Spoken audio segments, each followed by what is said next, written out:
নমস্কার বন্ধুরা, তোমরা সবাই কেমন আছো? আশা করি তোমরা সবাই ভালো আছো। আমি খুব ভালো আছি। তো চলে এলাম আজকে আরেকটা ভিডিও নিয়ে। দেখতে পাচ্ছ এখানে আজকে আমি দুটো ডিম সিদ্ধ করে নিলাম, কারণ আজকে রান্না করার মতো কিছু ছিল না। তো কিচেনে গিয়ে দেখলাম দুটো ডিমই পড়েছিল। তো দুটো ডিমকেই আজকে বুদ্ধি করে আর কি পকোড়া করে দুটো ডিমকে সবজি বানাবো। তো দেখতে থাকো কী করে আমি বানাই।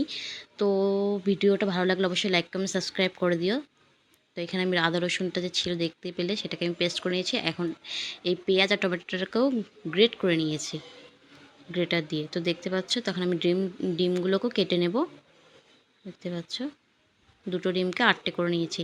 তো চলো এখন আমি এখানে বেসন, কর্নফ্লাওয়ার এবং হলুদ লবণ দিয়ে একটা ব্যাটার বানিয়ে নিচ্ছি, মানে যেটা দিয়ে আর কি পকোড়াগুলোকে বানাবো। তো দেখতে পাচ্ছ এখানে ব্যাটারটা আমি বানিয়ে নিয়েছি। তো একে একে ডিমগুলোকে এখন আমি পকোড়া করে নেব। দেখতেই থাকো।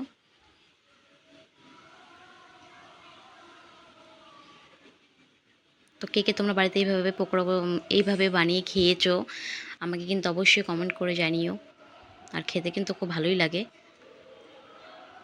দেখতে পাচ্ছ ডিমের পকোড়াগুলো খুব সুন্দর করে ফুলেছে এবং আমার ডিমের পকোড়াগুলো রেডি হয়ে গেছে। তো এটাকে এখন আমি নামিয়ে নেব। তো অন্যদিকে আমি যে সবজিতে আলু দেব সেই আলুটাকে আমি ভেজে নিচ্ছিলাম, তেলের মধ্যে একটু ফ্রাই করে নিচ্ছি, লাল লাল করে ভেজে নিয়েছি। এখন আমি নামিয়ে নেব। তো ওইদিকে আমি তেলে একটুখানি জিরা ফোড়ন আর তেজপাতা ফোড়ন দিলাম।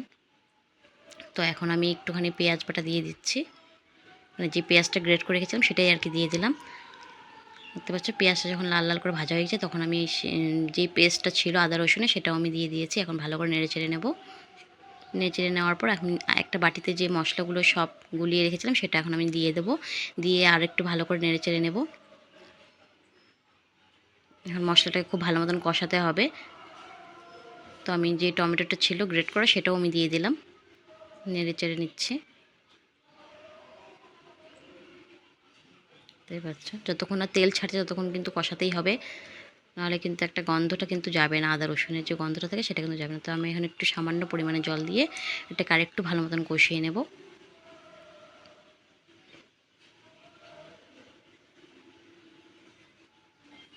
দেখতে পাচ্ছ খুব সুন্দর করে নেড়ে চেড়ে নিয়েছি।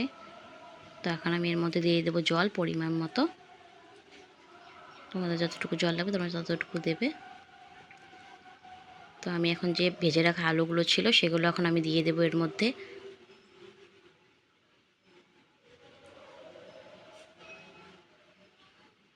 দিয়ে আর একটু নেড়ে চেড়ে নেব।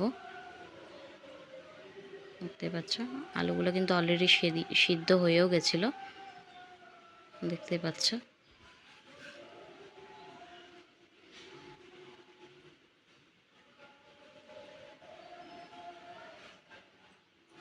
এমন সুন্দর একটা গন্ধ বেরোচ্ছিলো বলার মতো না। তো এখানে আমি দিয়ে দিলাম হচ্ছে গরম মশলা। তো এখন আমি একে একে পকোড়াগুলোকে ছেড়ে দেব ভেজে রাখা। দেখতে পাচ্ছ তো আমার কিন্তু সবজিটা কিন্তু অলরেডি রেডি হয়ে গেছে। তো এখন আমি নামিয়ে নেব। দেখতে পাচ্ছ তো ফাইনালি আমার সবজিটা কিন্তু রেডি হয়ে গেছে। তো কেমন লাগলো অবশ্যই কিন্তু জানিও কমেন্টে। নমস্কার বন্ধুরা, ভালো থাকবেন। আজকে বিদায়, টাটা, বাই বাই।